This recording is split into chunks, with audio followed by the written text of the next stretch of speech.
Jualanku hari ini alhamdulillah semua sold. Request donat full meses, donat full topping varian rasa. Hari ini jualannya lengkap dengan es teler ajib. Happy baking bunda.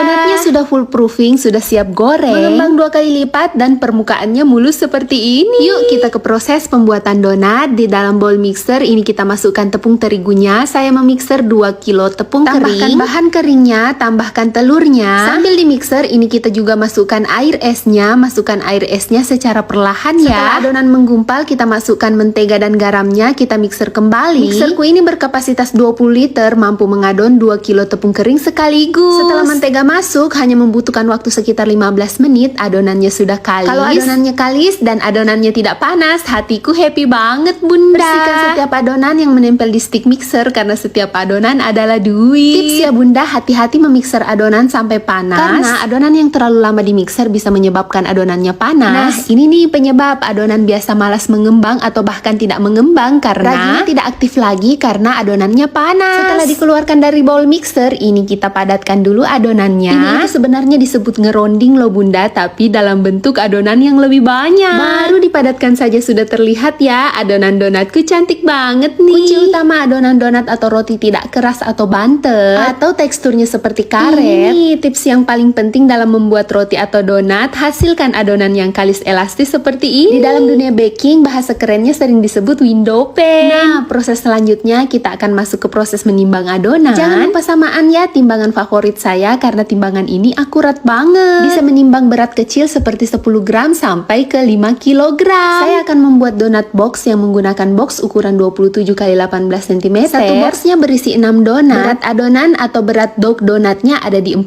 sampai 42 gram. Setelah selesai ditimbang, proses selanjutnya adalah meronding donat seperti ini. Lihat nih bunda, saya dijagain terus sama si kecil karena donat ini adalah kue kesukaan dia. Bulatkan atau ronding adonan donat sampai padat. Ini tips agar hasil donatmu tidak kopong. Kalau masih agak sulit untuk meronding menggunakan 2 tangan, boleh dicoba nih bunda menggunakan 1 tangan dulu ya. Kalau bisa karena biasa, nanti kalau sudah terbiasa pasti bisa. Jangan takut mencoba ya bunda. Nah, ada tips lagi nih. Adonan donatnya kita celupkan di atas tepung terigu seperti ini. Lalu kita letakkan di tatakan kertas donat. Jadi tidak perlu repot-repot mengayak tepung terigu di atas tatakan donat. Asik, kali ini Pak suami bantu lagi nih timbang-timbang adonan. Setelah selesai dironding, adonan donatnya kita istirahatkan sekitar 30 menit. Selanjutnya ini kita akan cetak donatnya. Degasing donat di dalam cetakan. Lalu beri lubang. Saya menggunakan alat pelobangnya di cetakan yang nomor 5 ya bunda. Karena saya mau lubang donatnya kecil. Nah, untuk cetakan donatnya saya menggunakan yang nomor 9. Di adonan donatnya 40 sampai 42 gram. Setelah selesai dicetak, ini donatnya kita istirahatkan dulu ya. Kita kembali mencetak adonan donat. Baluri dulu dengan tepung terigu adonan donatnya agar tidak melengket di cetakan. Degasing adonan donat di dalam cetakan, ditekan-tekan dengan lembut. Ditekan berulang sampai dirasa tidak ada gelembung gas lagi yang terperangkap di dalam adonan donat. Ini saya tekan-tekan bagian tengahnya agar melebar sedikit. Lalu kita beri lubang, dihempas-hempaskan terigunya. Nah, ini hasil degasing donatnya tidak gepeng-gepeng banget ya bunda. Setelah selesai di proofing, ini adonan donatku siap digoreng. Gemoy mulus karena sudah mengembang 2 kali lipat. Yuk kita goreng. Nah, seperti ini ya bunda penampakan dari dekat adonan donat yang siap digoreng. Adonannya mulus karena sudah mengembang. Hai semua, yuk kita ke tips tahap menggoreng donat. Untuk memastikan minyak gorengnya sudah panas, kita masukkan tusuk sate ke dalam minyak goreng. Kalau sudah mendidih atau berbuih seperti di video, berarti siap kita masukkan donatnya. Ini adalah donat yang full proofing. Donatnya ringan dan super sensitif, harus diletakkan ke dalam minyak secara pelan-pelan dan lembut ya. Donatnya cukup dibalik 1 kali saja setelah sisi satunya menjadi warna coklat atau golden brown seperti ini. Setelah sisi satunya lagi sudah berwarna golden brown, donatnya kita angkat. Diangkatnya sambil dihentak-hentakan. Selain ini berfungsi untuk meniriskan minyak, ini juga berfungsi untuk membuat donatmu menjadi kokoh. Pasti ada cerita yang berbeda di setiap membuat atau mengadon donat. Kali ini tekstur adonan donatku pas banget sehingga menghasilkan donatnya yang gemoy. Timing proofingnya juga pas banget. Dan alhamdulillah kali ini white ring donatnya lumayan tinggi. Oh iya, di sini saya hanya menggunakan minyak goreng biasa ya bun. Saya mau berbagi tips tentang cara memanaskan minyak goreng agar hasil donatnya tidak berminyak. Panaskan minyaknya menggunakan api sedang cenderung kecil dari awal memanaskan minyak goreng ya bun. Jadi kurang baik atau tidak baik memanaskan minyaknya menggunakan api besar. Terus ketika donatnya mau dimasukkan, apinya dikecilin. Ini salah satu penyebab donatmu berminyak karena perubahan suhu yang drastis pada minyak goreng.